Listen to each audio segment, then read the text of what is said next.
Et bonjour à tous, c'est Foxine. Aujourd'hui, on se retrouve dans une nouvelle vidéo et je suis sur mon compte non membre. Ça fait du bien, franchement, d'être un petit peu toute seule et je peux enfin parler tranquillement à des gens et leur donner des petites astuces et conseils sans qu'ils sachent que c'est moi. Je suis une simple jammeuse, voilà, tout simplement. Même sur mon compte non membre, je suis une simple jammeuse, mais pas pour les autres, donc voilà. Comprenez ça, que je suis simplement une jammeuse.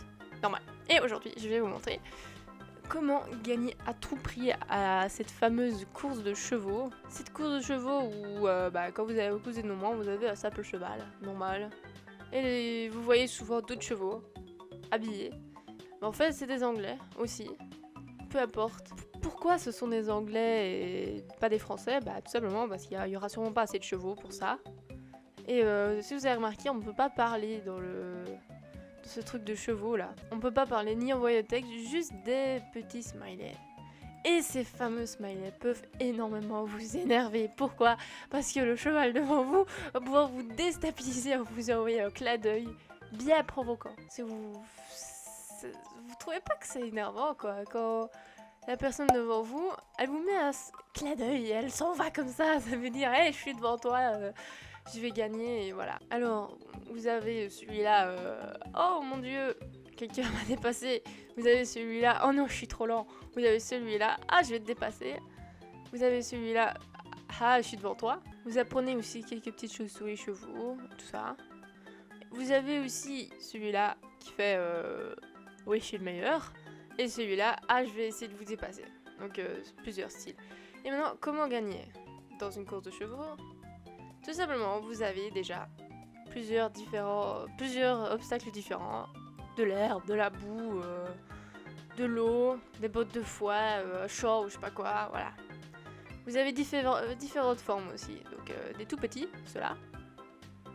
Des moyens, comme ceux-là. Et vous avez des énormes qui, parfois, souvent même, vous embourbez dedans. Tellement c'est énorme et vous avez pas sauté assez loin. C'est parti. Alors, vous avez une ligne, toute la ligne du chemin que vous allez parcourir. Et vous avez des carottes qui vous font avancer plus vite. Et je trouve ça un peu de la triche, quoi, de mettre ça. Mais bon. Alors, moi, je vous conseille d'utiliser une carotte au début du chemin, une carotte au milieu du chemin, et la dernière, vous la gardez. Vous la gardez pourquoi? Pour le dernier obstacle, ou bien en cas d'urgence. Cas d'urgence, quand vous vous embourbez quelque part, comme ici, vous cliquez sur la carotte et ça vous fait sortir immédiatement. Deuxième astuce, comment sauter parfaitement au-dessus des obstacles sans problème. Il y a des pièges. Parfois, vous avez des petits obstacles, tout petits. Et juste derrière, vous en avez juste un petit tout près de l'autre. Donc, vous vous embourbez évidemment dans un des deux.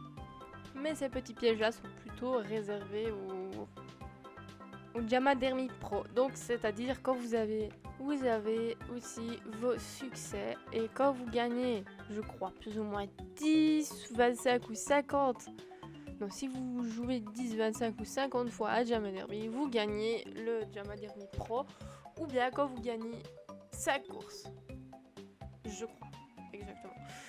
Et les obstacles un peu plus difficiles sont plutôt réservés aux Jamadermi Pro, mais je vais quand même vous les expliquer, même si je suis pas encore dans les pros, sur ce compte non membre. Alors, vous devez sauter sur les petits, vous devez sauter plus loin de l'obstacle, comme ceci. Plus loin de l'obstacle, toujours, sinon vous arriverez toujours à vous embourber dans le deuxième obstacle qui sera juste derrière. Et pour les gros, sautez au bout, juste là. Oula. Oula. Bon, moi j'y ai été un petit peu trop vite. Juste au bout, sinon vous allez vous embourber. Si vous sautez comme ceci, vous vous embourbez. Évidemment, même un tout petit peu, peut-être un tout petit peu, mais ça vous ralentira assez pour vous faire perdre. Pour les moyens, vous sautez comme vous voulez, mais pour les gros, vous sautez bien au bout.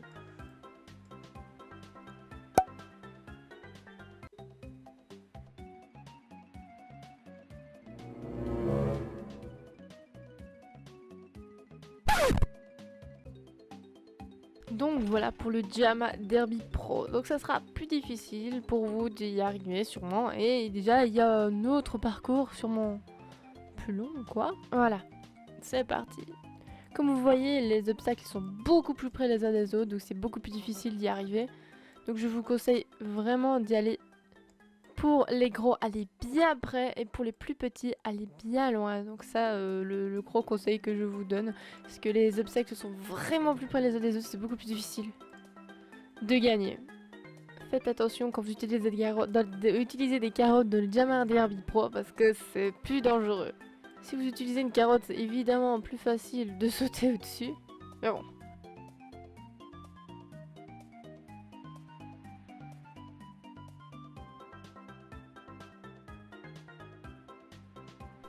Après, vous avez le joli petit trophée, vous pouvez faire vos malins au village. Voilà. Et ça fait du bien d'être nos membres quand même, franchement. Et maintenant, j'ai gagné 1065 gemmes. Donc, je peux m'acheter ce que je veux. Alors, j'espère que ça vous aura aidé, cette petite vidéo. Que vous allez gagner plein de gemmes au Jam Derby. C'est ce qui est vraiment cool, c'est que les non-membres peuvent y participer, gagner et avoir plein de gemmes. Je trouve quand même que c'est le plus facile pour gagner plein de gemmes. Si vous êtes gagnant, vous recevez 200 gemmes. Je crois, oui, 200 gemmes, je crois, c'est le maximum. Et ça prend beaucoup moins de temps que le deuxième jeu qui vous fait gagner le plus, c'est-à-dire le meilleur costume. Voilà, c'est le jeu qui vous fait gagner aussi 200 gemmes si vous êtes premier. Mais il faut que vous avez moins de chances de gagner, quoi. On va dire, parce que si vous habillez pas bien, bah, les gens ils vont pas voter pour vous et vous n'allez pas gagner d'argent. Voilà, alors j'espère que cette vidéo vous aura plu. Et j'espère que votre séjour non-membre se passe très très bien. Je comprends qu'il y en a qui veulent pas le faire parce qu'ils ont payé exprès membre. Mais bon, c'est normal. J'ai aussi été un peu bête de vous donner ce défi, mais moi j'ai très envie de le faire. Alors, je vous dis à dans une prochaine vidéo.